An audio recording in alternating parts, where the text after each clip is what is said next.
instead of going up from the left-hand side and doing a front-side grind, he'd come in from the right-hand side and kind of ollie over into the grind. And it was there that what we didn't realize were there these little divots inside the curb that he was trying to grind. And so when he hit the curb, his back truck, I believe, locked onto it and he just slammed down. What was crazy was that he slammed so fast and so hard that he had no time to put his arms out to break his fall. So he literally fell on his face and on his arm with his arm underneath him. And that's how he broke his elbow. And when it happened, I kind of saw it out of the corner of my eye and I looked over and he sat up really quickly and all of a sudden there was just like a sheet of blood coming down the left-hand side of his face. So I immediately ripped off my shirt and I was like, dude, you got to put this on the gash on your head because it was like a lot of blood.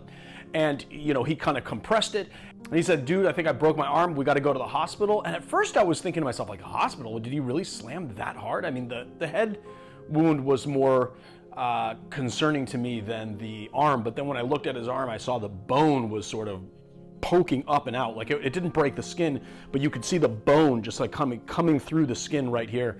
And then I realized it was really serious. And so we just rushed to the hospital and everybody in the skate park was like, dude, are you okay? And then they'd look at his face and they were like, oh my God. And we just like rushed him into the car, got him down the street. Luckily we were really, really close to a hospital in Santa Monica, and we got him there, and the rest is history.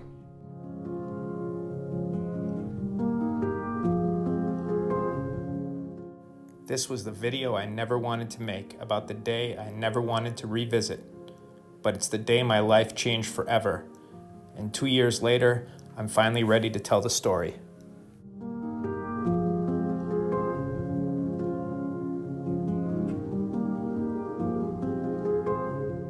Hey, what's up, guys?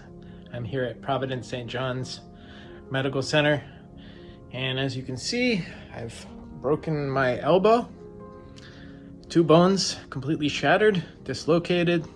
It was a long and complicated surgery. It took them like 5 hours.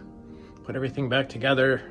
The bones, gave me a new plastic rotator, bolts, screwing it together. Got these 7 stitches in my head. But I'm grateful that I was able to come here and receive this care. Or you can see like the Santa Monica Hills in the background there.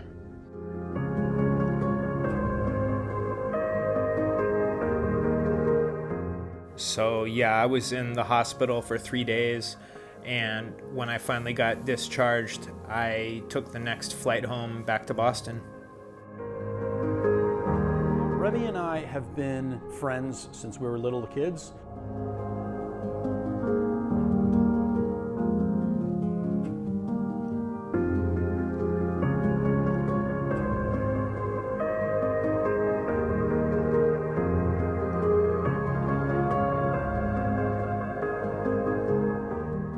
And we have skateboarded together since we were little kids as well. And we continue to skateboard all the way up through our 20s.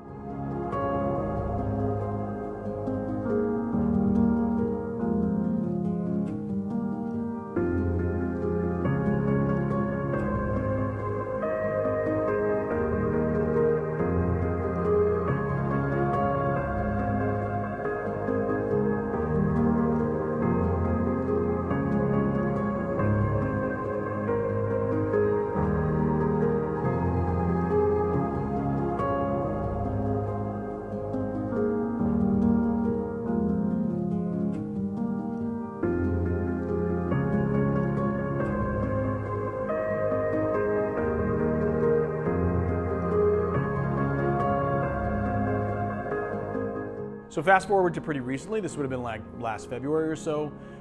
Remy decided to come out and visit. We had both been talking about skateboarding a lot. So maybe on the 2nd or 3rd day of his trip to LA, Remy and I decided to go to a place called Stoner Skate Plaza, which is a very well-known spot in Santa Monica. A lot of pros skate there. So what's really nice about the park is that it mimics like a financial district plaza. So back in the 90s, before there were skate parks anywhere, before Tony Hawk made this initiative to put skate parks in every single town, we would go out and street skate, and what street skating meant was finding, different places to find rails and curbs to grind.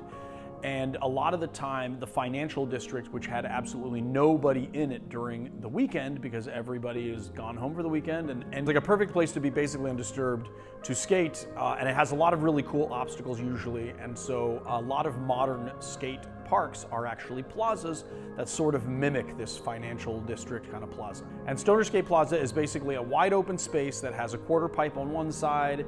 It's got some cool little kind of artistic sculpture looking things that you can skate, and then it has one very big ledge that's probably about 1.5 to 2 feet high, and then there's like a little pyramid thing off to the back, and straight ahead of you, if you're facing into the park, is this raised up piece of concrete. I'm trying to figure out how to describe this. So there is a raised up piece of concrete, and then there's another piece of concrete that overlaps it, and on the one side, that like overlapping piece of concrete is a ledge, which is pretty high. It's about 1.5 high.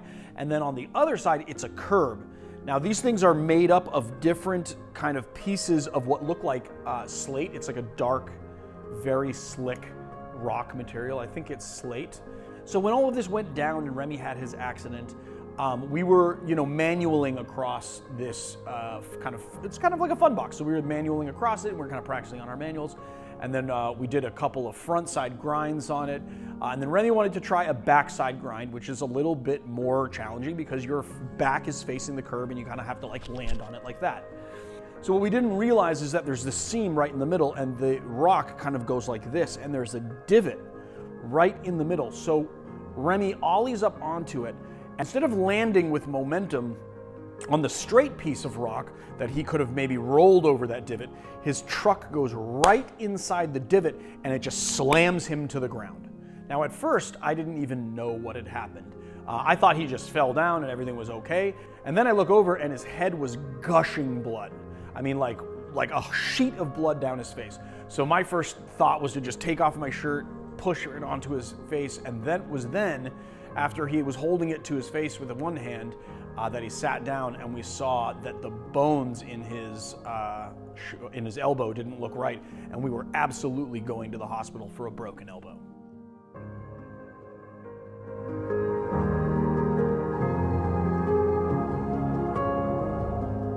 It was Providence St. John's Medical Center in Santa Monica. And so we're driving over there. I'm holding the shirt onto my forehead to stop the bleeding.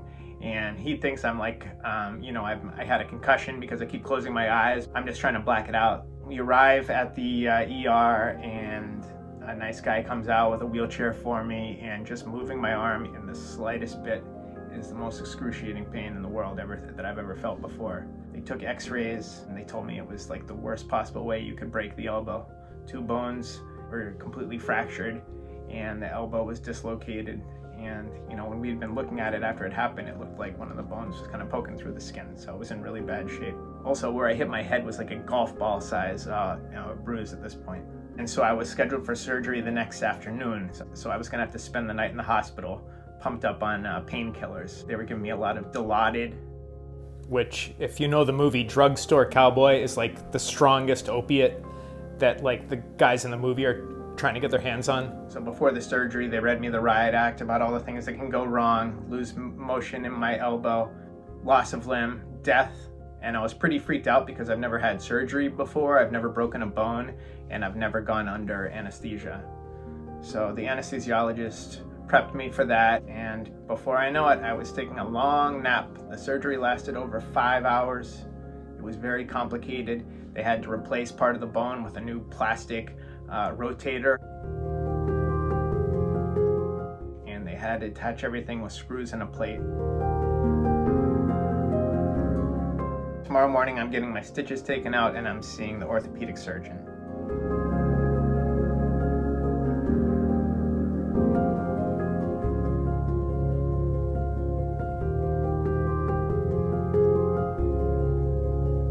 This picture here was taken from the night that I first got my cast removed 10 days after the surgery.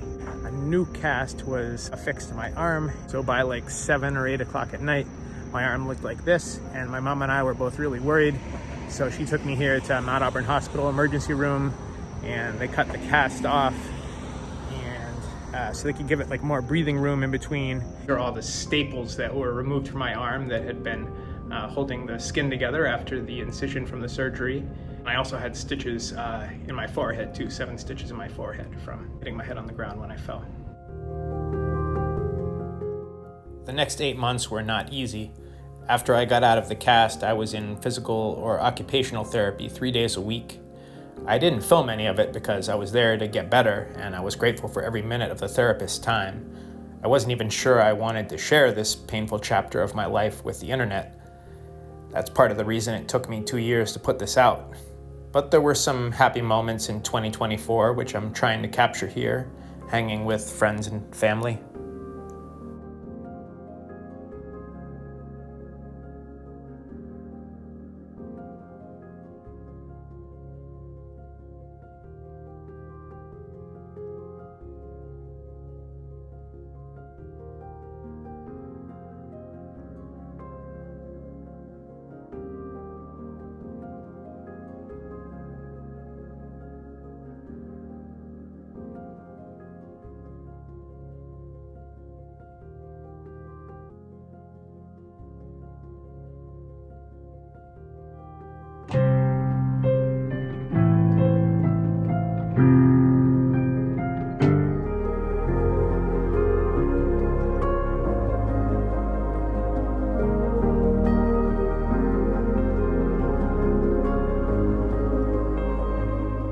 So it's now been almost a year since my injury, and I've had a very painful time recovering.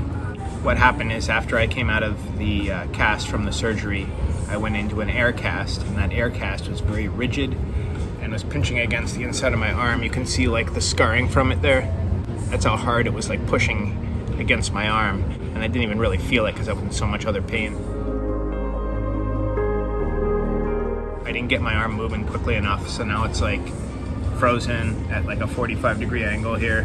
I'm not able to flatten it on the horizontal plane this way, which is called pronating, and supinating, which is like turning your hand outside like this.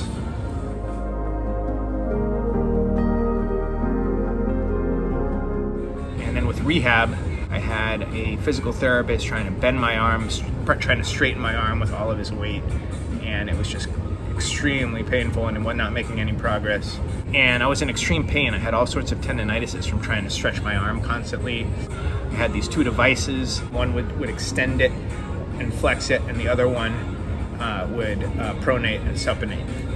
And so I used these devices from like April till November, and they were not fun. I had to use them multiple times a day for 30 or 40 minutes.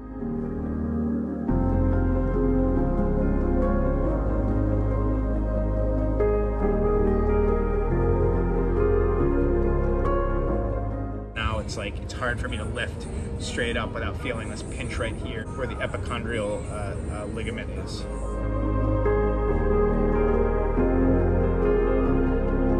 So hoping to have a follow-up appointment, but I was told that they weren't going to honor my insurance policy anymore. So I'm basically being told to either pay out of pocket or find a new doctor. So I decided to see if I could find care in a country that has some of the best orthopedic surgeons in the world, Germany.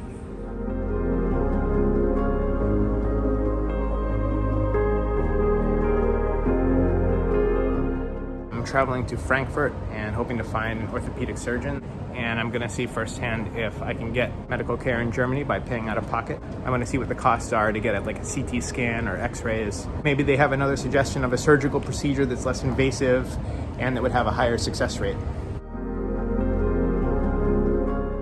The last few months, once I started to get a little bit stronger again, I spent a lot of time in the gym doing strengthening exercises, which I hadn't been able to do for a while because I was crippled from the pain of the tendinitis.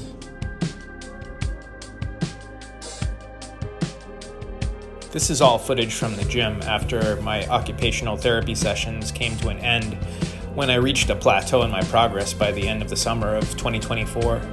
At this point, I was on my own to keep up with my daily rehab exercises.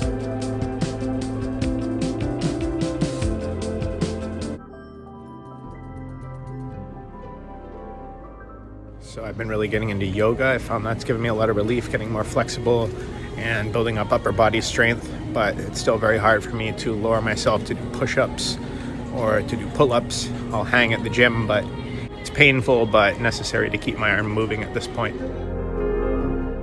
So now coming up on the 1-year anniversary of my accident, I'm not satisfied with this. I should be arriving in Frankfurt about 12 o'clock tomorrow afternoon, and then I will make my way to my host's small town in Germany.